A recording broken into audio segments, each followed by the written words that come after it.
welcome everyone to episode 57 of Just Joshing. I am your host, Joshua Pantelleresco, and I'm sorry for the delay, but I gotta do this and do this right. I am Joshua Pantelleresco. I write stuff, I podcast too, and I'm also a publicist. This week, I am here to talk about my 35th birthday. I'm 35 now. I've officially hit middle age. Dun dun dun. But, and like I said, we all have different measuring sticks in life. And if you're looking at it strictly from a financial point of view, then I can't really say I've gone very far. If you're looking at it, though, from what I've chosen to do for my life, it's interesting where I'm at right now. When I was getting birthday wishes, it was interesting. I got birthday wishes from, literally, by the time it's all said and done, 5 continents, 150 people worldwide. Some of them musicians, writers, people I've met, personal heroes. And this is becoming a more normal thing for me. You know, I'm not anymore on the outside looking in just wondering what it takes to be a writer. No, I am a writer. And I have peers, and they are my peers. And that is a strange thing in and of itself. And, today, literally today, I got another release. Starlight Press did a 24-hour poetry marathon about 2 months ago, and I took part in it. They invited me, and I said, sure, why not? I can do that. So I have 12 poems from those 24 hours. They range from, my personal favorites are two of them. One's called Giselle. If she's listening to this, she knows why. I told her today, actually, that poem I wrote for her is in the collection. I think I really touched her. And then the other one I really enjoyed is called The World I Live In. It talks about, this thing. And this is what's normal for me now is very different than what it is for most people. And I've carved this life for myself, and I've worked at it. And the one thing I can honestly say is I am, if not loved, appreciated by a lot of different people in a lot of different walks of life. And I want to just say this here. Thank you guys very, very much for having me in your lives, as little and as often. And with that, like I said, it's been a week of just some things not going right. I mean, some things are still messed up. My Skype is still currently on the white screen of death. I don't know how to fix it. I'm going to try to completely uninstall and reinstall Skype. If that don't work, I don't know. I might have to get an expert to look at that and tell me what the hell's going on there. I've tried a couple different things, and it's like, ugh. So I've had some issues with the computer. But also just been tackling away. Literally right this minute, I am looking at the final draft of book 3. I'm going through the little details right now. But it's all on computer, it's all typed up, it's all ready to go to the publisher. All the notebooks are done. All of them. I have everything I was going to write is there. I've cut what I'm going to cut on the cutting room floor. I got probably one more it's not going to be as harsh a rewrite. Just tightening things up and making certain things stand out a little stronger. But yeah, I wrote the longest book of poetry I've ever written. There's 35 poems that compose one epic finale for the Watcher series. I'm really proud of that. It's going to be one of 3 books that come out next year. So yeah, this is my life, and this is not a bad thing. My guest this week is the start of a cool little two-parter with the legendary G.W. Renshaw. GW came back. He was on one of my bad podcasts in terms of recording, and we decided to do something about that. So at When Words Collide, I had a little conversation, and we pretty much missed the whole party having this conversation. There's a nice little cameo from Susie Fedori, who is going to be the next guest I have on the show, actually, which is going to be pretty fun. Yeah, like I said, it's been a good week and a good reflection, but I still got more to accomplish and more to do, so I gotta get right to it. So let's go to our sponsors, and then go from there. But yes, and coming very soon, I'm gonna have more merchandise. So I'm gonna do a new commercial for my merchandise. And like I said, business will resume with the next episode. You're going to hear from new stuff from my clients. Craig Louie and Chris Mars. Both of them have done some really cool things. And I got some things to promote as a publicist now. So I gotta go do all that stuff. But in the meantime, check out the message from our sponsor and we'll be back with GW. Tired of buying t-shirts, coffee cups, and other memorabilia that all podcasts seem to have? I sincerely hope not, because I'm jumping aboard this gravy train right now. That's right. You can be the proud owner of a Just Joshing t-shirt, photographic print, and coffee cup at my Redbubble store. Redbubble has one-click ordering and will ship anywhere in North America. Check out http://worldwideweb.redbubble.com/people/jpenteloresco for more details. That is on. And that is on. So, we are with, once again, the legendary G.W. Renshaw. How you doing today? Oh, I'm peachy. Peachy? Perhaps even legendarily peachy. Legendarily peachy. I like that, actually. So, this is almost like a redo, because the thing is, the first conversation was a great conversation, but only two people could hear it. Yeah. Yeah, and this is my fault, dear listeners, as a podcaster. But the thing is, the beautiful thing is, well, we're going to occasionally have. Hello. Yes. This will add character to the interview, you see. Yeah. Yeah. But the thing is, this time, I actually, to be fair, actually, I'll start with this. You, Jane Bernard, and a couple other people gave me some really good advice on this podcast, and I'd like to think I've gotten better, and in large part because I like you, so thank you very much. Oh, you're very welcome. Yeah. So, you are now 3 books into your series. Yes. Almost Yes. 4. Almost 4. How's the writing coming on the 4th one? Dun dun dun. I'm on a short hiatus because I'm doing research about the reactions of politicians to interesting situations. Oh, okay. Too many spoilers there with the interesting situations? Or? Well, how does the government react to a global crisis that only they can see? That's intriguing. I mean, it's easy enough if it's, China is making aggressive moves towards Taiwan or something, the usual geopolitical rhubarb. But what if you're the only one who can see the disaster coming and you really can't tell anybody else? Which is 2 questions. First question is, why can't you tell anybody else? The second question is, can you fix the problem? That actually leads to the very heart of all young adult fiction, even though this isn't. Yes.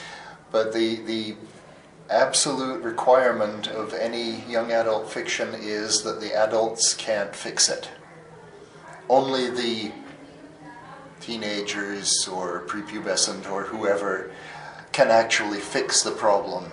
And it's always a difficulty in that genre to make a situation where that's at all reasonable.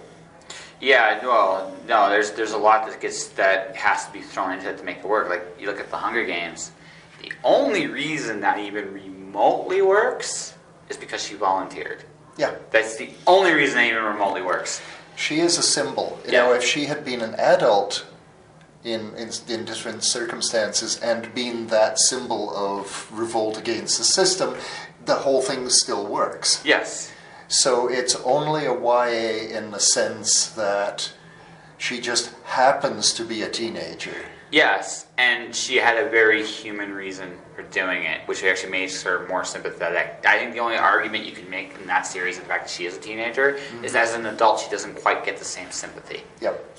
So if by analogy, if you have a situation where you have this situation and the reasonable thing for anybody to do, any sane person, would be to say, this is way above my pay grade, I'm going to tell the government and let them fix it. You have to have a really compelling reason for not doing that. Yes. Which is why the first question, why not tell anybody? I mean, it'd have to be something so big that they're not equipped to deal with it in any way, shape, or form. And that for very good reasons, the young people in the story are in fact the only ones who can deal with it. There's another actually interesting thing I've always found with YA books, and it's the only reason I think the other reason this appeals, I think the reason why the kids can solve problems and adults can't, I think the theory goes that the kids coming up preceding you are supposed to be better than you. Because the idea, the goal is that they are the byproduct genetically and hopefully psychologically of what came before, but since they are a hybrid of that, they should be better of some more fashion. Well, that's the theory. Yeah, it's the theory. It's not necessarily the reality, but I mean that is the theory behind it. Yeah, unfortunately, history teaches us that people really don't learn very much from generation to generation. No. It's eminently provable that the idea of adults talking about those damn kids and how undisciplined they are and how they don't have any respect for our culture goes back to at least the ancient Greeks. Yes. It probably goes back further. We're just having trouble finding the original text. Well, it just goes back to the fact there's so much is lost, but there are just some things that don't change. No. And one of the things is change. Ironically, I think it's the only true constant in the universe is change. Mm-hmm. The young guys, like, now, I'm the hip and trendy one. Now, when I get about maybe 10, 20 years older, I'll be doing the back in my day kind of thing a lot more. I'm going to try. My goal is to try to avoid that a little bit more not because I'm trying to be hip and trendy, but I just accept the fact that change is inevitable, mm-hmm. and that what worked for me will not necessarily work for them, because that's life. Life just constantly evolves. Yep. Yeah, it's a problem that every generation has, but going back to the problem with the government, I'm just doing research at the moment.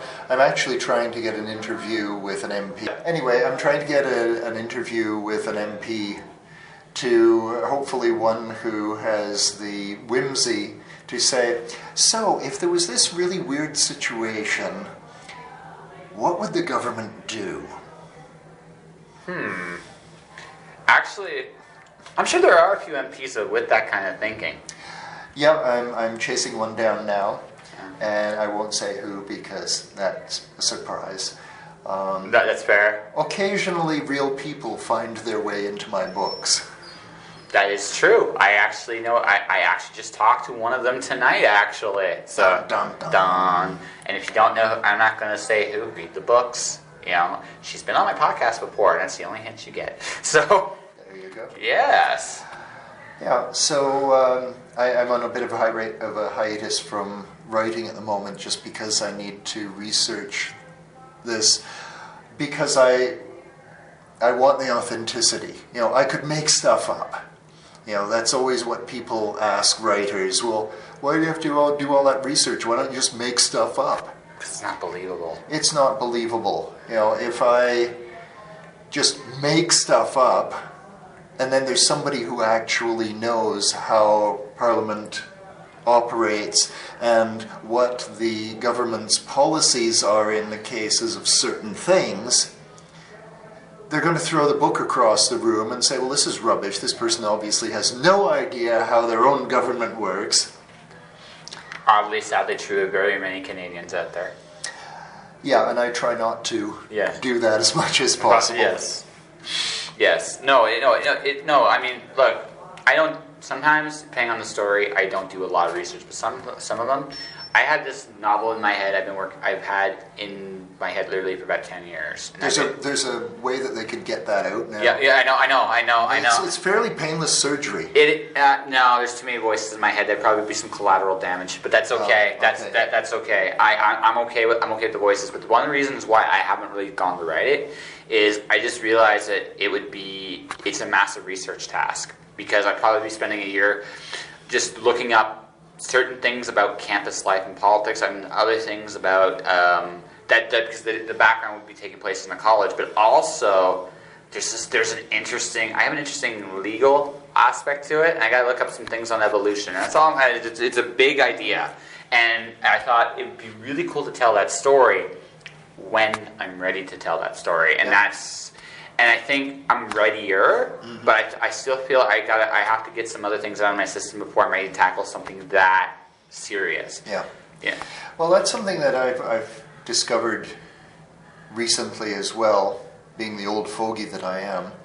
I was taught how to do research in university, and basically you use any tool that you can possibly find. A lot of people these days seem to feel that if it isn't on the internet, then they've hit a blank wall. Oh, no, I know. And that's going to become a more common thing, I think, as the years go by, because that is, to be fair, Aaron's got incredible knowledge. There's a knowledge system there that's really, really good. That all said, I've been looking up some interesting things about skin for personal reasons and a few other things, and I found one of my best sources of research on that was a cookbook of all things, because it has all these formulas in there, ancient stuff that really worked on just treating certain ailments, and I'm like, this is brilliant, but you're not going to find something like that on the internet. No. And some of the stuff that I put in my third novel, the Kalevala Affair, which, for those of you listening who don't know, is the national epic poem of Finland. And that in itself led to a bizarre series of coincidences and serendipitous encounters. Nice. Yeah, I haven't used that word in a long time. Serendipitous. Serendipitous is a fantastic word. It just feels right. Yeah. But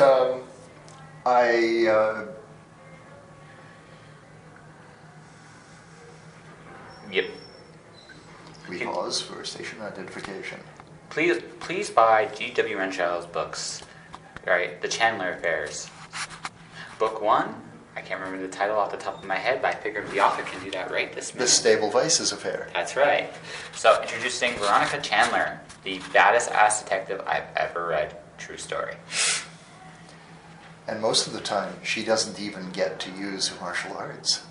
That's not what makes her such a badass. No. No, I actually find that's the least interesting thing about her, to be perfectly honest. Yep. And that was intentional. Yeah. I gave her this conventional set of tools. She can use a weapon. She's a kick-ass martial artist, no pun intended.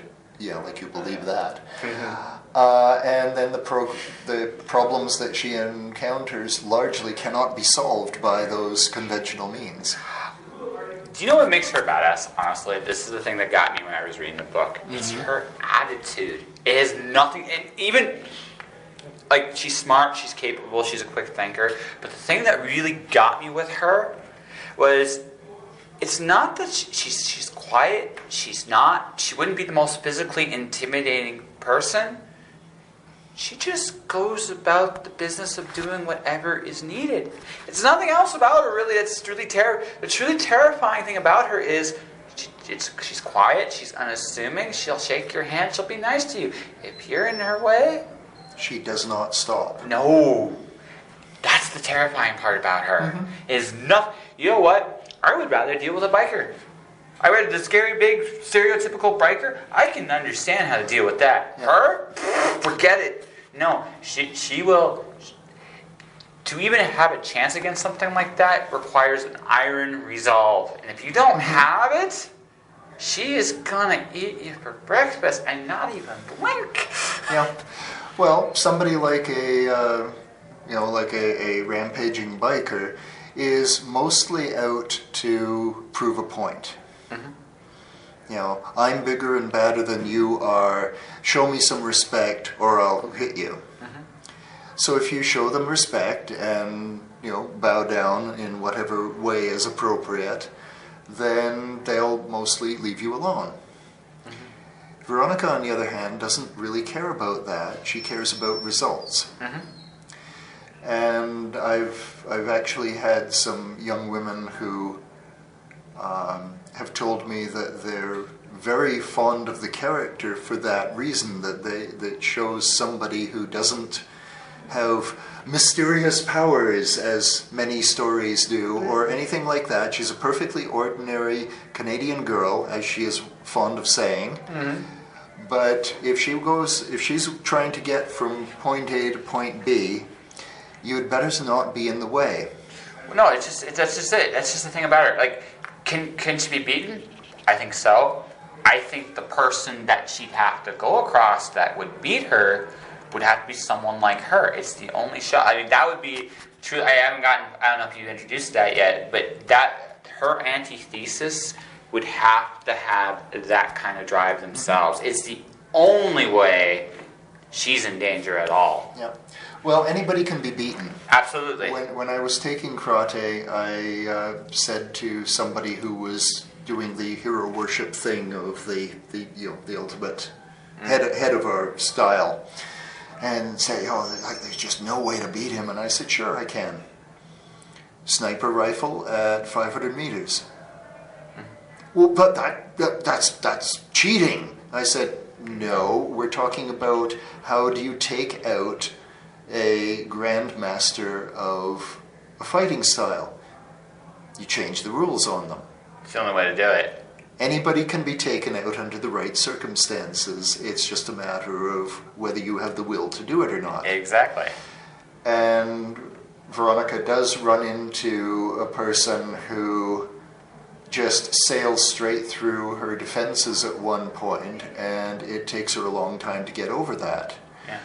But that's an extraordinary circumstance. This is not your guy on the street. No, but that's the only way is to like I was just reading your character after I have not read the second book yet. It's coming. I have a bunch of wait for it. I know. No, it's just as you are very well, my life got really insanely busy the last little bit. It's just welcome to the club. I know.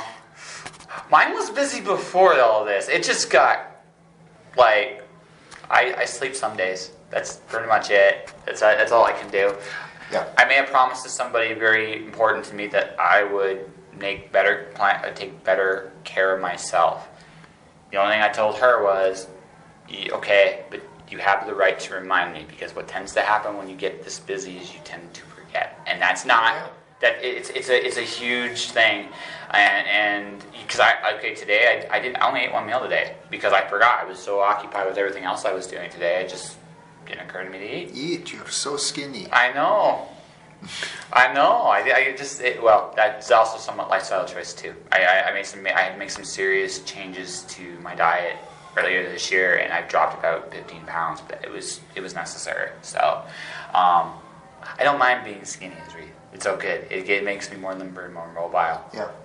Well, that's a bit of a problem that we have with today's society, because we started out leaning to the right, and now we're desperately trying to correct that by leaning too far to the left. So the moment that you say, no thanks, I'm on a diet, people start telling you, oh, well, you shouldn't worry about society's standards of beauty and blah, blah, blah, blah, blah, blah. The reverse fat shaming. But... And it's like, no, I'm doing this for medical reasons. Like, just shut up and leave me alone. If I hadn't changed my diet, I'm not sure I'd be walking right now. I mean, I was limping really badly for the months of January and February. I know why. I've been doing some interesting treatments, my own treatments, to deal with it. As a consequence, though, I lost some body weight, body mass. It was necessary, and I'm not ungrateful for it. I'd rather walk upright. I'd rather be all right, and I'd rather not. I'd rather be free. I don't. The idea of me personally going to a hospital, trying to figure out what happened. I would rather just take care of it, move on. If that means I stay away from certain things on a regular basis, and every once in a while I have to do a certain kind of detox, I'm good with that. That beats going to a hospital. That beats pills. That beats for me personally. As long as it works for you. Exactly. That's it. That's pretty much it. So it's just one of those things that I've had to do this year. That's why I got skinnier this year. And I'm okay with that. If this is it's a necessary change, and it's all in all honestly, it's been a good one. So I can't cry. It's just some interesting. It was an interesting development that happened at the end of last year. It was just like, okay, I mean, you start getting older too. You have to take better care of yourself, and I'm sure you're at that point because you're at the university. You write your books, you move your books. And who knows what else you're engaged in. I mean, you're part of this, the One Words Collide Committee, I'm sure, which is a full-time job in of itself, planning an event. Sometimes it is. Yeah. No, it would have to be. I mean, right now, this is almost like, at this particular moment, this is almost like the fruits of your hard work. Because the work doesn't come here so much. I mean, you got to keep things off, right? I'm not saying it's painless, but the hard work is all the stuff before this. Oh, definitely. Once everybody is in place, then people will show up for panels. People will show up to be on the panels. The committee could probably just vanish for the weekend, and things would pretty much run themselves. Yeah, outside of a couple of you, just to solve any problems that might arise. Yeah, exactly. Yeah. But it's all of the things like figuring out who you want to be the next year's guests of honor. Well, even if they are really wonderful guests of honor, they may already be booked for this weekend, or they may have commitments or health issues or family issues that come up at the relatively last minute, and they say, "I'm sorry, I have to bow out." Well, if I've invited you as my guest of honor for next year, and 3 months before the festival, you call me and say, "I'm sorry, but we've just had a major death in the family, or something," I'm not going to go, "Well, you have to show up." First of all, you're not going to. Yeah, exactly. But secondly, like any sensible human being is not going to complain about that. No, you got away in there. So, but anyway, then you have to find a new guest of honor, and most people who are big enough names to invite are booked a year ahead of time. Makes sense. These things happen. One of the groups of people that were invited this weekend couldn't make it. I have no idea why. I just got an email from Randy last night, just before I got to bed, even though he'd sent it many hours earlier. Of course. This whole speed of light thing, I'm not buying it. No, it doesn't work like that. No, as much as you'd like to. No. But I got an email saying, "Hi, we've got this workshop, and they're not showing up to do it. So would you do it?" Okay, sure, I can make up a brand spanking presentation in one night. Yeah, fantastic. Yeah, that's not a problem. I don't need to sleep. Yeah. It was something similar to what I'd done before, so I managed to dig out my notes from that, and then I just basically winged it. But fortunately, I have enough skills in various areas that I could wing it. Well, not only that, you're actually comfortable with people. I've seen you speak, and that's huge. If nothing else, if you can do that much at least, people will come out feeling like they got something out of it. If you can't, you might have all the skills in the world, but if you can't enunciate any of them, you're boned. Anyways, it doesn't really matter. This year I've been going as mostly a podcaster and a panelist. I actually got to see Adam Dries do a panel. That was fantastic. Adam is a wonderful person, and he's a great writer. If you have a chance to... tomorrow afternoon. Good. Yes. If you have a chance to buy his books, do so. I'm actually debating which one to buy. Either his Serial, which is just all adrenaline, just seems like a fun, mindless thing, and sometimes that's all you want. But but his young adult series looks really intriguing too. The Yellow Hoods. Yeah. And he also has an SF novel that's coming out. Yeah, exactly. So it's a hard thing. I can only get one. I decided this time around. She's going to be on the podcast real soon, Claire Marshall. Yeah. Like I said, I really admire her passion. I really, really do, and it's. I'm glad I got to see it at that party, because then it's like, okay, this is somebody I would really like to Claire Marshall is not only a truly wonderful person, but it is almost unnerving how much, for those of you who are Firefly fans, it's almost unnerving how much she looks like Kaylee. Yes. Yes, I know. It's actually kind of frightening, but it's okay. I got over that at the second time I met her. I still haven't. Yeah. It's like, you're really incredibly attractive, do you know that? Well, no. That part is just, okay, that I never get used to. The Kaylee comparisons, it's like, okay, I'm over that. She's still a beautiful woman to look at. Yeah. I will never complain for as long as I live. The major thing about her is that she's so incredibly passionate about writing and publishing. Her voice is incredible too. Yeah. That's actually the thing. I don't know who I bet money on if it came down between her and Ella. Because that's a tough one to me. Yeah. Because they both have it. Claire is much more out there with it when you get her going. She's much more passionate. But I told Ella this: you give her a chisel, you give her the mountain. I feel bad for that mountain. Yeah. Oh yeah, definitely. Yeah. And she's so bubbly about it. Yes. Like, I'm going to demolish this mountain. Isn't that fun? Yeah, exactly. And you're like, okay. I'm going to hide. And you look at Ron, Ron's like, I'm out of this one too. Just going to watch you do your thing. No, it's actually, like, the biggest, like, you're going to be essentially my 52nd episode.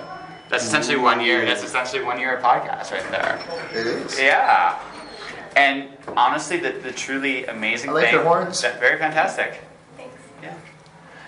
The truly amazing thing, like for me, but outside the fact that it's made me a better interviewer for sure, but I've met so many cool people doing this. Like, I mean, yourself, I mean, the one-of-a-kind legendary GW Renshaw, but I got Bob Sawyer, Terry Moore. I've had some really incredible people on year one, and year two I want to have more incredible people. I'm actually shooting for hire. I tried to my first no was a #1 New York Times bestselling author, but he was really nice about it. So I'm going to try again at some point down the road with him. Yeah. But no, it's truly like sometimes I look around and I kind of wonder what the heck am I doing here?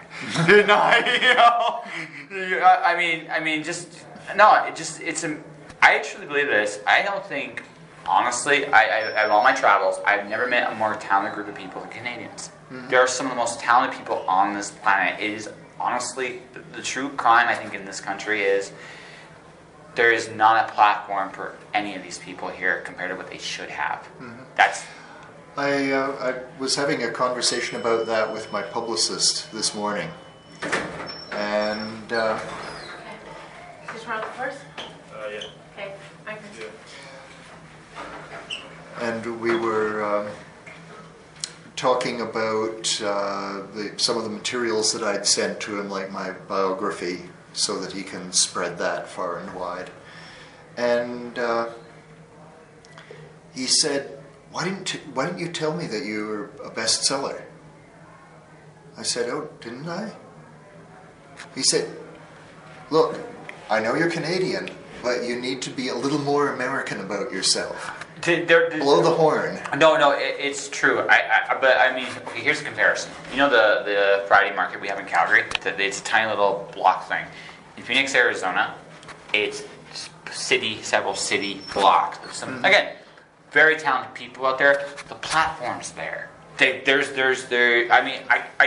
and day, I cannot begin to express the difference. I truly wish, and this is something I truly wish. The one thing I miss about the United States, the only thing I really truly miss about the United States is that platform, because that's encouraged here, and I honestly think that so many more people in this country would be more successful in this country if its own government, not just its own government, its own people invested in themselves. Yeah. And I think that's a big identity problem in this country. Well, that again is a problem with certain previous governments who basically saw no reason to have an arts platform in Canada. Yeah, for example, On Spec, which is Fantastic magazine. An incredible magazine of speculative fiction. Very well thought of outside of Canada, which is really amazing for a Canadian publication. It's got one of the highest. It's got one of the highest like ratings. I think the only magazine that's even close to that, who's in there, they're in the ballpark of Analog and Asimov and some of the old.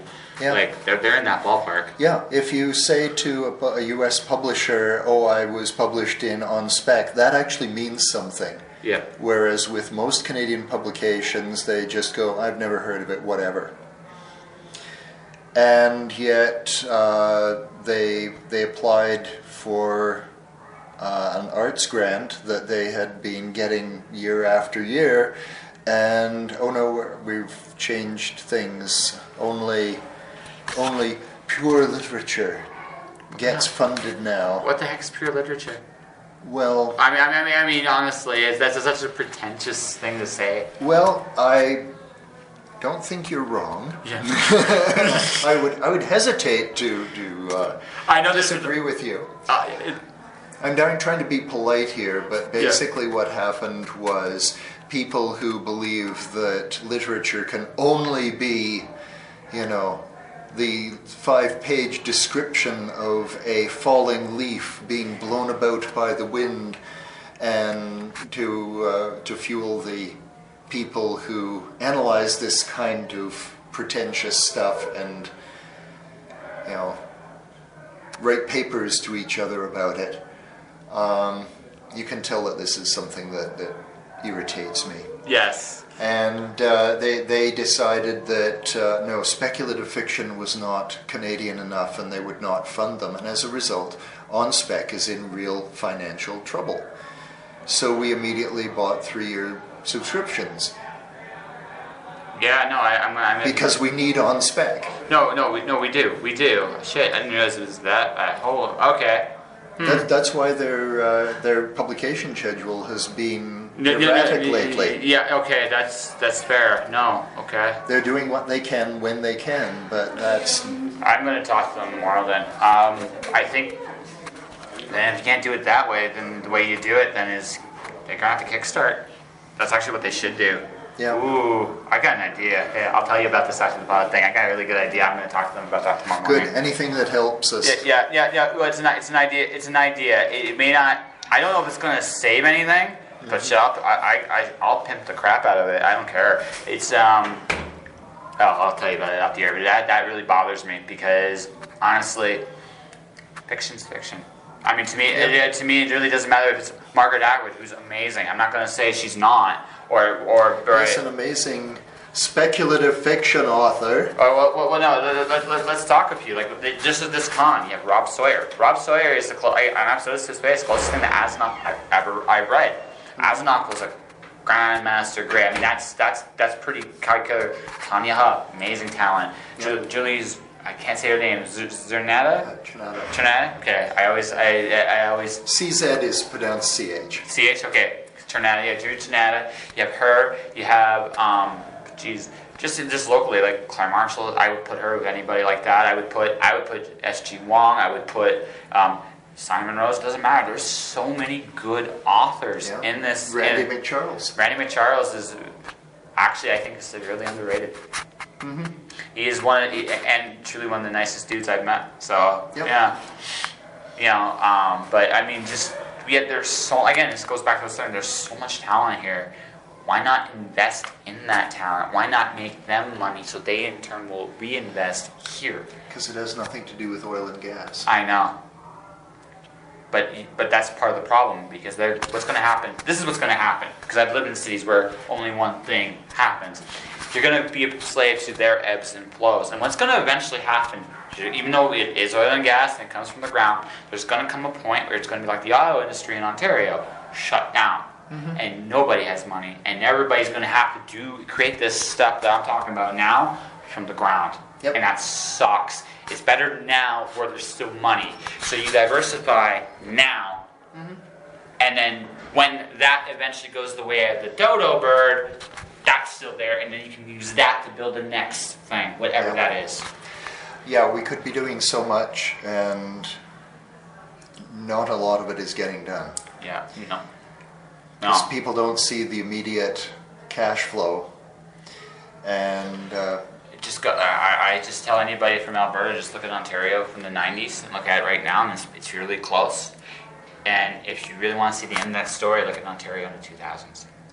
That's the end of the story. It's not, I mean, it'll be a different set of circumstances, but the writing's on the wall.